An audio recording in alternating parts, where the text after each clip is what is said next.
where I reinvented myself again. It's like keep on working on your dreams irrespective of criticism or lack of appreciation. On that, your research work at Robert Bosch LLC in Palo Alto, California was used in a car ignition control system. And so it was presented in UC Berkeley as a new model of computation. One movement has been shaking up the boardrooms.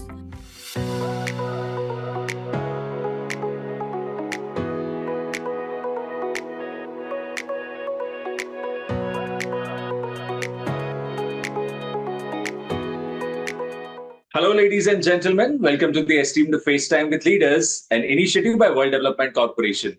I'm Sunny Pancholi, anchor at World Development Corporation.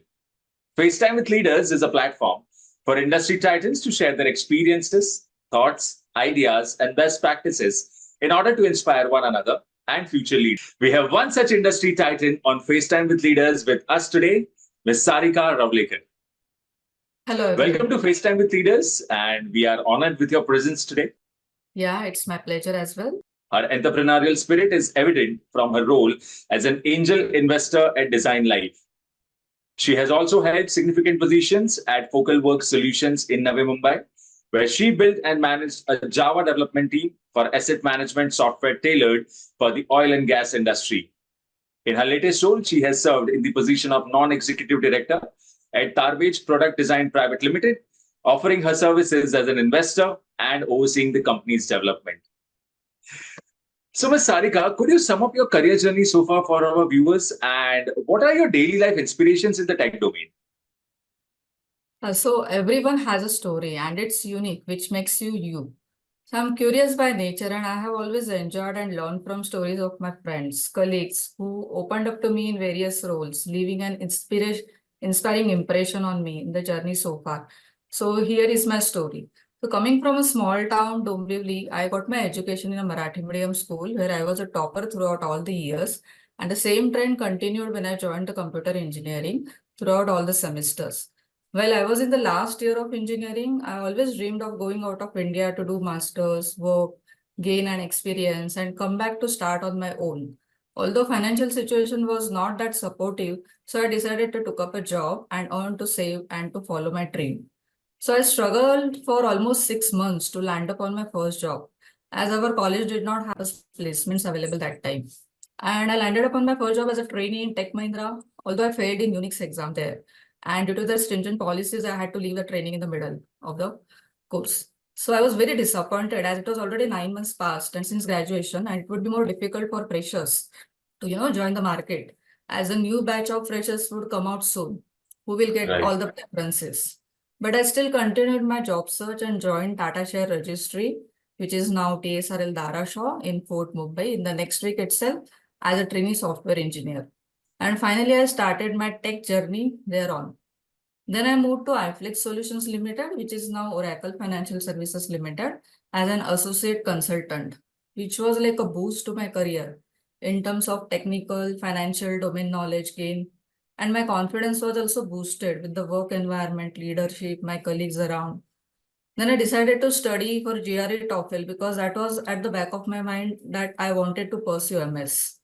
So I executed the plan to leave the company in June 2007. And by this time, I was very well versed with Java platform, retail and investment banking applications developed for Citibank Global and State Street Boston. Now, with those savings and education loan on my head, I started my adventure in USC, Los Angeles, where I was working part-time to meet the ends and studying the rest of the time. So during summer break, I got a chance to work with Robert Bosch in Palo Alto, completing one more ambition of my landing a job in Silicon Valley. So I was very happy that time. And I completed my MS with Web Technology AI in December 2008. So this was like the first part of my career journey. Now comes the second part, where I one more time was on the job hunt in the big recession time. When I graduated in December 2008, student OPT law were changes. And I had only 3 months to find a new job. And then they say, when you really want something, the whole universe conspires you to let you achieve that. And here I got an opportunity to work for a startup in Pleasanton in California named as Spigot Inc. in March 2009. So I was the second developer in the company, a small aggressive team of seniors driving rapid growth of the idea management software And with everyone's effort, team grew very fast. Within a year to 50 employees and around, 70 to 80 customers. It was very fast paced, engaging, creative, and I had full independence to work over there. I really value those years of my life, and I'm so glad that I pursued the career I knew, which was right for me. Now, this startup experience was the most valuable for me as I grew from a developer to product maintenance manager to development manager within just 2 years of the working over there. And I had like overall 5 years of experience, and no one get to work like a manager, handle a team on your own. So that was a very crucial part of my life. I learned very closely how a startup works. It grows at all levels from development team to community managers, HR, finance, and the driving force behind it, the senior leadership. Investors coming in, higher leadership kept on changing, shares got distributed, hiring and firing. So I was like, I saw everything of the company formation and sustainability of the product. So during that time in 2009, I met my now husband Girish Lone, an IITian industrial designer. He started his product design studio Design Life in Thane after working for a couple of years in industrial design companies. And as we decided to settle down back in Thane after marriage, my career where I reinvented myself again with a new adventure in the design field. So I moved back in 2012, got married and focused on streamlining growing up the design life, which was also just started in 2008. Now, initially it was very challenging coming from a software background for me to understand what it takes to convert an idea into a physical product. So I got involved into all the phases of design as I learned from Girish how to, what not to, and also taught him like business angles of dealing with the clients. I handled one project end to end to get myself familiar with the challenges at every step to figure out best processes that can be used for other requirements. Now, this field, industrial design field, is an niche field and very interesting as every time you have to deal with a new domain, new product, where you have to get your hands dirty to know it in depth and then propose the new changes or innovation. Now, it could be a wearable, a kitchen appliance, a spaceship, or healthcare device, and daily use objects like a bottle, a screwdriver, and so on. So I mainly handled business development, finance, and client interaction part of it, and also was a critic for the designs throughout all the phases. Now, once Design Lab got good enough traction in the market and got well known in the industry, I decided to going back to software tech so that I can fund the business further and we can grow the company. Now, it is and was very cumbersome to convince the Indian clients to pay for the good design. As that time, companies were reluctant to pay good amount, not knowing why designers to be paid so much. Now, with this Make in India and startup growth, companies have realized why a good design pays off in the competition in the long term to increase their product sale and create a well-known brand. Today's consumer is also more aware. So companies have started implementing design thinking since last 5-6 years across all the industries, from like software to healthcare to manufacturing, even in sales. So this with this all together, a different focal work solutions in Navi Mumbai in August 2014 to build a planning optimizer product. That was for Nexus Global in Boston. With a new team, with a new platform, Wadin, and one more learning curve accomplished. Then I moved on to L&T Infotech as a project manager in September 2016, which was also a very good, crucial turning and learning point in my career journey, where I got to do a lot. Thanks to my manager, Anand Vyas, for silently handing over all the responsibilities onto me as a project manager, Scrum Master, Transition Manager for Nordia Bank's Wealth Management Online Services platform. Now, I got also opportunity to be part of the company's drive of design thinking across all the projects to provide value to their customers from existing products and services and to suggest new ideas. A scaled agile implementation was another feather in my hat while I closely worked with client leadership to phase out it in a successful manner within Nordia Bank. Now, from there, I moved on to another opportunity in Intellect Design Arena Limited to work for a foreign currency card, web and mobile platform development with all the young, fresh talent. Now, it was a functional techno-managerial role, driving efforts from requirements to deployments. Intellect has developed great product suites for financial requirements, which can be easily customized, deployed, where security features are integrated. Now they have design thinking in finance products, which gives the team an advantage to provide solutions to varied customers across the globe. Now they then come the fourth phase of my life, where with my newborn in 2019 August, I did resume on work after maternity leave. Although since the COVID wave hit, I decided to let it go and concentrate on my child's project. Here we started Tarbej Product Design Private Limited, and I became part of it as a non-executive director, overseeing the development and progress of design projects. So we expanded our services initially from product design and engineering to strategy development, production run, user experience design, and technology innovations. Since then, to keep my techie grades cells still active, I completed a postgraduate diploma in artificial intelligence and machine learning from University of Texas, Austin. That was an online course. And also last month, I achieved Masters in Data Science from Deakin University, Australia. So this is my journey so far, and the story never ends. As I love to explore and grow, whether that's different industries, experiences, or parts of the world, I think I'm the lucky one who was trusted by my managers, giving me full independence, where I was not needed to be micromanaged for any of the deliveries. So it was like, she's there, so it will be done on time. So don't worry about it. So that's how a Right. small town girl, yeah. So that's how a small town girl in suburbs of Mumbai thinking about studying, working abroad. I think I could have never have imagined my life now, and that's exactly what keeps it exciting and more fulfilling. So I don't follow any one personal specially, but although I make sure to pick one scientist or inventor from any industry in a span of like 3 to 6 months, I try to learn about that persona. Now this year it's been Simon Sinek, Elon Musk, and Nikola Tesla. I love the way Simon talks about organizational values, employees, how you can motivate the employees to do what they want and still get the a company's goal achieved. So he has like a money, very inspirational always. He has a very focused mind, and then comes Elon Musk, who has been like a self-taught techie entrepreneur, who have the dreams and who makes it happen. Very forward-thinking and true to words. So that's what I like about him. He's not afraid to walk the talk. And what I learned about Nikola Tesla is like another inspiration who silently worked on his inventions and studied every little thing he can understand in depth to come up with the experiments which unfortunately were not recognized or were suppressed as past. Still, he is a real hero of all the great inventions we see around us in terms of like technological, electrical inventions. So it's like keep on working on your dreams, irrespective of criticism or lack of appreciation, till you reach your goal is something we can learn from him. So that's how the journey is. Yeah. Yes. And Ms. Sarika, thank you for the excellent start to this interview. And your career journey is truly inspiring. Thanks.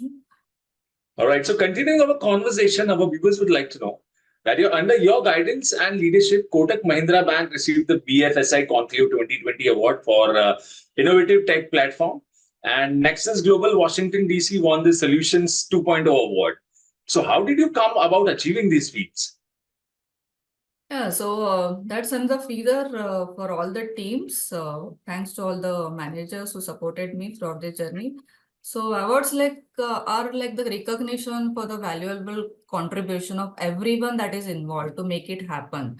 And I really admire everyone's support and guidance throughout the process to build that unique product or offer that particular service. Now, as part of Nexus Global's planning optimizer software development team, I was privileged to work with Focalworks Solutions in Navi Mumbai entrepreneurs Ronnie Sengupta and Tanmay Pale, who trusted me to drive the development efforts with a small team under the leadership of Kenneth Tan, who is the CTO at Nexus Global. So Focalworks, when I joined, did not have a Java development team, and this project was to be developed in Java using a new framework, Vadim. So it was on my shoulders to make it a success for future prospects for the company because they wanted to get new Java development projects. They wanted to look for new clients in that particular area.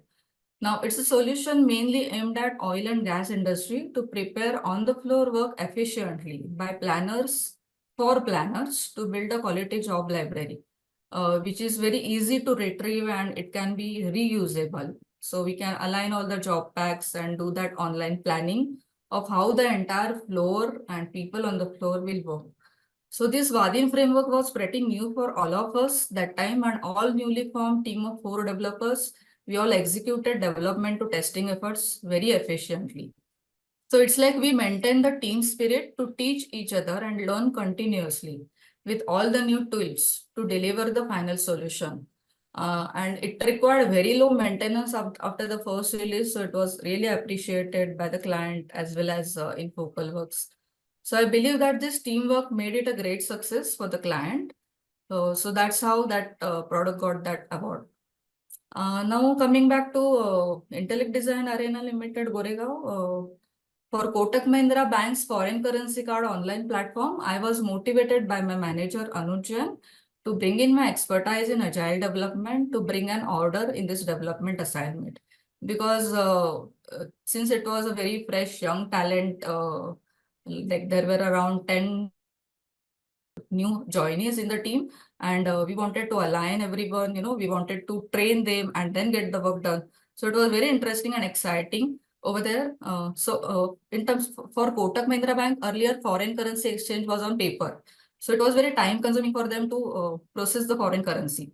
Now that bank came up with a solution to deliver efficiency to its customers by having a one-stop online solution, which works on web or mobile platform, supporting all types of devices. They wanted to speed up their foreign currency and card issuance and maintenance. So it was their idea. We only supported them as part of the development team. It was all fun to work with all the fresh graduates and few senior techies along with Kotak's technical, functional and managerial team to get my hands dirty from requirements to release of the web and mobile platform. Here comes a very interesting support from the Intellect's finance products, which are great to integrate, where any requirement ensuring the design, security, and deployment is embedded seamlessly to so that we can have a quality delivery.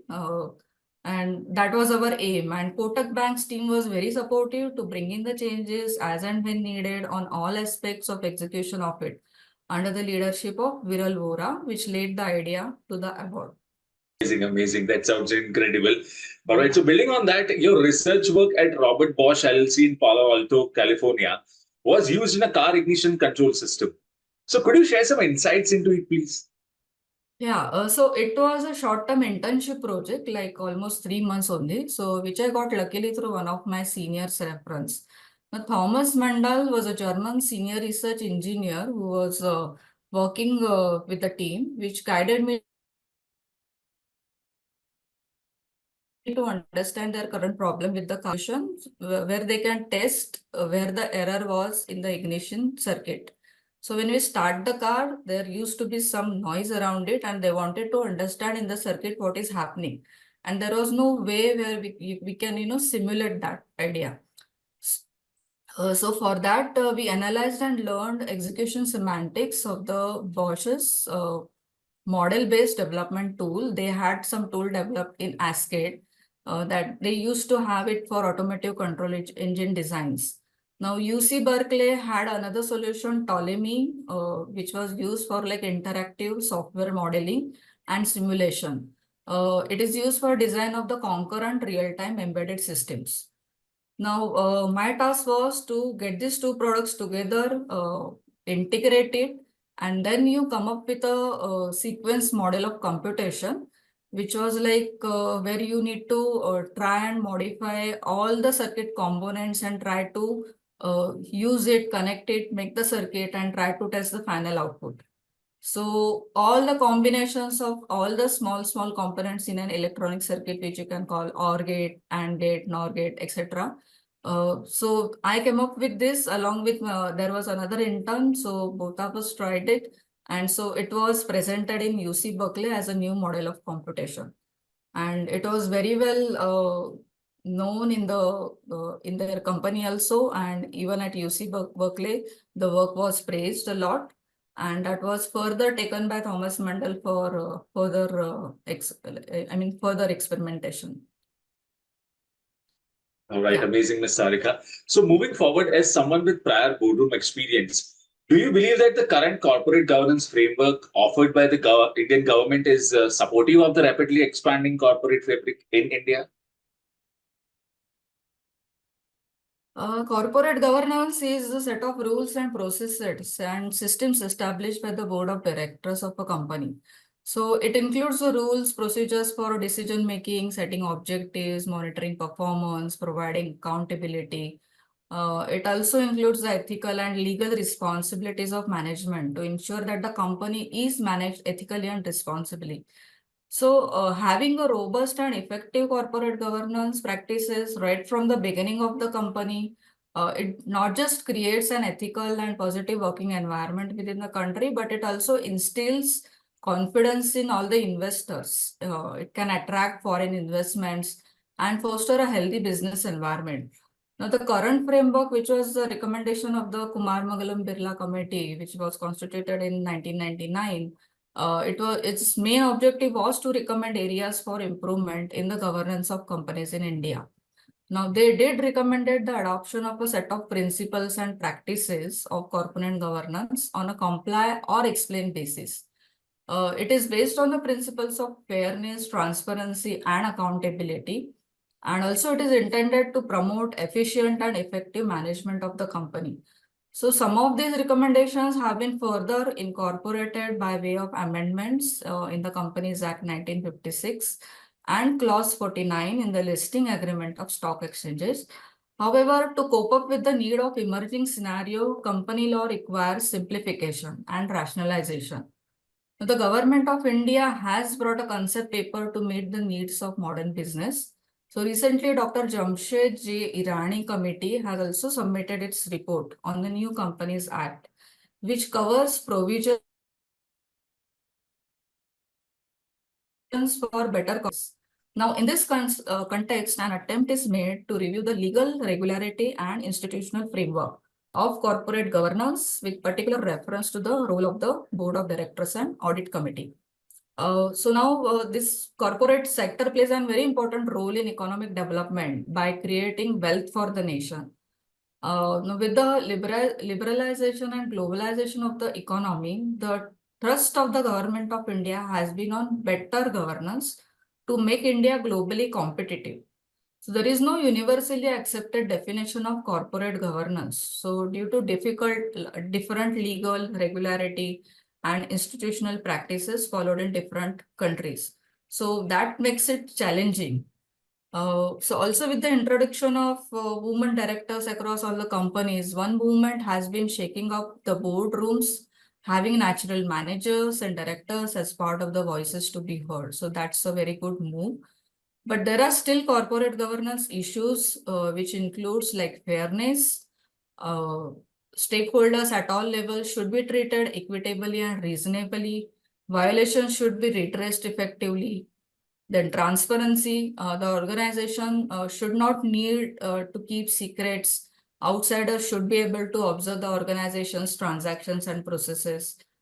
Strengthening the board independence, like you need to ensure a balanced board composition with a substantial number of independent directors who can provide unbiased perspectives, conduct periodic assessments of the board's performance and individual director effectiveness. Now, economic survey in 2021-22 has reported that India is the third largest country in the world after US and China to have around 30 become unicorns in the industry. So with this, increasing number of scams are also like Bharat Pay, toxic work environment, cyber crimes. So there is a demand for strong corporate governance in Indian startups as well. Because they face a lot of issues like, there is always a founder resistance, lack of resources, rapid growth challenges, investor expectations, then talent retention. There is always a financial instability.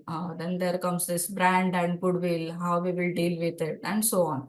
So I strongly believe that this corporate governance, the existing is very good, but we still need a lot of changes to accommodate how the way startups works and how the boardrooms actually make effective decisions. It should not be, like a puppet of some other foreign company, and how it will be easier and more fulfilling for the India's growth further.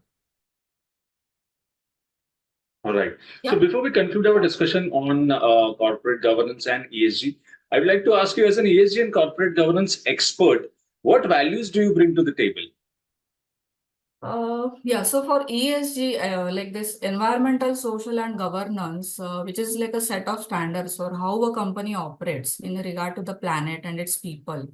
It's very important because socially conscious investors now use this ESG criteria to screen the potential investments, because it's all over there and it's going to impact the human life, and so we need to consider it. So having worked closely with clients in various industries as part of Design Life since 2012, I have learned to examine a situation strategically, so develop an alternative and suggest that option in the along with Girish. So product design experiences numerous difficulties along the way, and finding the proper answers while considering all factors gives an advantage over others. Now, it was very challenging initially to understand for a person coming from software background to dive into this design of products.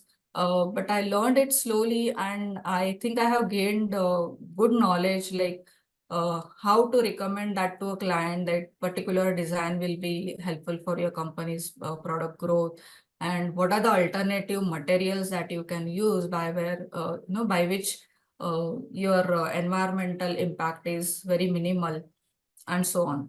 So as part of this Tarbej product design also, we had done a lot of work where we have helped the clients to develop their strategy of product innovation, where they can go and learn like different other than plastic, what are the different options that are available by which you can still make the good looking innovative product and you can be ahead of the market.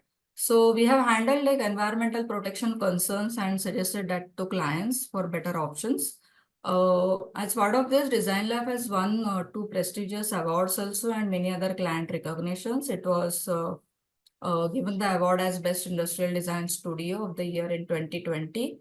And also we had developed this myoelectric prosthetic hand with a very minimal effort, which also got the Best Industrial Design Project in 2020. Now, this design field was still emerging in India in 2012, and companies wanted their product to look different and work efficiently. They also wanted an innovation in existing ones, although they were not ready to in India and a way of design thinking across all the industries. There is now a lot of awareness that design is an important aspect of every product and service delivery, and it makes huge efforts which need to paid well off. Now, after meeting various clients in design presentations where directors, CEOs, founders of the companies from different backgrounds are present, who raise questions on like why so much money, why so much time to design, why do you need that? So there is a lot of work to be done to raise the awareness and make the board members, senior leadership understand why design needs money, why design takes time, and why to spend on it for your better future prospects of the company. So I have gained all this experience. I know how to deal with these clients and how to put forth your point. So coming back to this software journey, where as I mentioned earlier, in Spigot and other roles in software industry, I was working directly with founders and stakeholders. So it gives me an advantage to always work with startups in software industry, where I can explore my full potential and bring in all the skills to handle the welfare of the company. So you have to think about starting from your people, your finances, this ESG aspect, and the future of the products and strategy for the company. So I would love to work for the product design companies, as well as I have learned it's a niche field in India, and there are not many real product design companies, as most of them are still focusing on only packaging, branding, or only engineering design. So it's been an honor to work with Girish Lone, so one of the good industrial designer India, and I got this lot of experience from both the industries now. So I have kind of knowledge, and I can say I'm not the expert, but I'm still learning, the design field, as well as how it can be implemented in various other industries. So that's how it is. Sarika, thank you for sharing such valuable insights into the subject of ESG and corporate governance. All right, so moving ahead, as someone working closely with technology, what changes do you expect to see in your field or the corporate world with the advent of IoT, AI, ML, blockchain, cloud, digital twin, big data, and Web 3.0? It's like, you have a lot of these technologies coming up, and then there is more to it. Once a new technology rolls over you, if you are not part of the stream roller, you are like part of the road. So the quote says by, Stewart Brand. And also John Chambers have mentioned that if you don't innovate fast, disrupt your industry or disrupt yourself, then you will be left behind. So it's like, you have to be part of this new technology. You have to learn, you have to accommodate, you have to accept the changes, and try to make it a big impact on that. So IoT, AI, ML, blockchain, and cloud big data, it has been around since years now, and it has taken over all the industries. You name and it's there. So making a big change in the way companies do their business, build their physical or software products, and market and sell it. Web 3.0 is the next generation of the internet built on the decentralized technologies such as blockchain and cryptography. So it was born to solve the problems faced by the previous generation of the internet, such as imbalanced distribution of interest, monopoly of platform resources, leakages of personal privacy. Now there is something new which has come up. It's been like 4 years, digital twin, which is like a virtual representation of an object. Now, this kind of technology in the industries that achieve the most tremendous success with digital wins are those that are involved with large-scale products or projects, like engineering, aircraft production, rail car design, building construction, manufacturing, or automobile manufacturing, or even the power utilities. There you can have a lot of impact on these industries coming with this by incorporating this digital twin technology. Then we have already heard about quantum computing, AR, VR. Now there is something new concept that has come up, which is called as neuromorphic computing. Now that is going to be the way where AI, AR, VR, and ML is going to be merged. Now it's an emerging process that aims to mimic the structure and operation of the human brain. So using artificial neurons and synapses to process that information. There is something which is again new called as hyper automation. Then there is super apps, like apps of apps, super apps. There is also AI powered cybersecurity activation and augmented analytics. So these are all the new terms, and the world is moving towards it. So we have to incorporate it. It is very essential to expand because these technologies are used at scale in many enterprises, and many companies are ready to expand it further. So if you are not looking at more widespread implementation, then you should be looking at it. It is very essential to evaluate also these technologies because these are deployed for a growing number of use cases, but they may not have been, backbone at some companies. They are very reluctant, or they don't have money, they don't want to plan for it. But then you still have to reevaluate their fit within your business strategy. Going to take over in within next 5 to 10 years. It's going to be everywhere, and you don't want your company to fall back because you are not able to plan for it. It is also very essential to experiment because these technologies are highly promising. These are rapidly advancing, but not yet mainstream. It's very important to begin exploration, consider how your business or industry, it could be impacted by them in the coming years.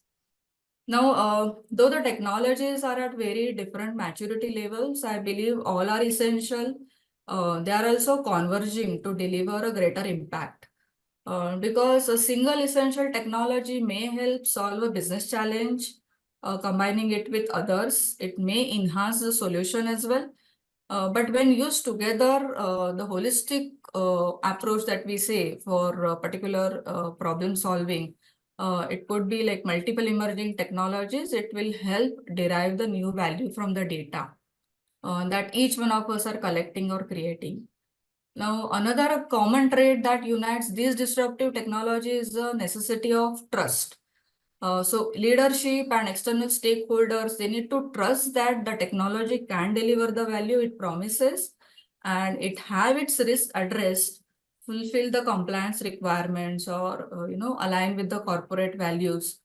So the employees need to have trust that this technology will not replace them, but instead make them more valuable. So they need to, train their mind as well. Okay, this is a new technology. We have to learn it and, we have to grow with it. So the right approach to these essential technologies can help build trust with your stakeholders. It can help you to prioritize the key investment. So it's like, the human potential is huge. And are you tapping into it to follow your dreams or to make your own rules of, what and when you can do and what you cannot? So it's like you have to be there. Absolutely, rightly said, Ms. Sarika. So this brings us to the last question of the session, and here it is. We are building a community of industry magnates. The move is meant for cross-pollination of knowledge and building a knowledge-sharing community of corporate giants and industry experts. So what are your thoughts about these initiatives taken by Mr. Zishan Pathan, Mr. Hival Mehta, and the team of World Development Corporation? So I'm very glad to be part of this Directors Institute, and I got introduced to the team, and I'm getting a lot of support, and I'm learning a lot of things, interacting with all the other directors, and a lot of senior people who have been communicating a lot of things. I'm very thankful to the team, like Mr. Jishan Pathan, Heval Mehta, the entire. So their mission is to train professionals every year, equipping them with the essential skills and knowledge to become globally competent board directors.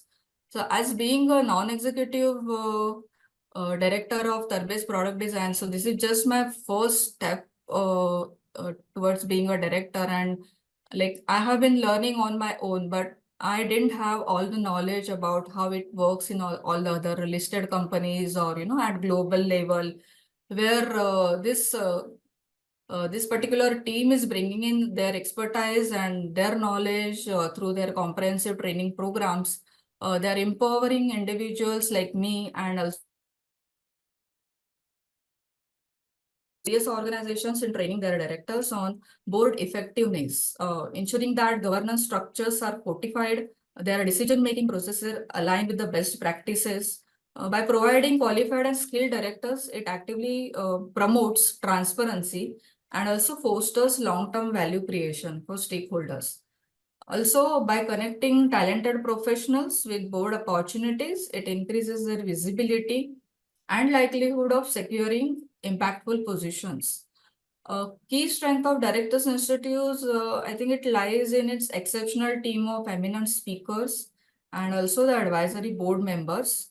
I think it has over 25 years of experience in the field, and their wealth of knowledge and expertise enhances Directors Institute's ability to deliver very high quality training programs and advisory services. It is ensuring professionals to receive the cutting edge insights and industry best practices. Like even after all these years of experience, I was not knowing like a lot of board practices, how it actually happens in the reality, which is something very exciting to learn. And the institute will always be there for training individuals like me in any of the industries. And very interesting thing about it is like it is handling it at the global level as well. So we are going to learn how it happens globally in different countries because their nomenclature, terminology, and everything is going to be different. And that's going to be very massive learning curve for people like me. So it is actually actively shaping responsible boards and fostering corporate governance excellence on a global scale. It was fantastic conversing with you, and I'm confident that your insights will inspire future leaders. Thank you, Ms. Sarika Ravlekar, for joining us today, and we wish you the best for your future endeavors. Moreover, trust that this initiative by Directors Institute has unquestionably expanded participants' understanding and enriched their minds. Thank you for having me. My pleasure.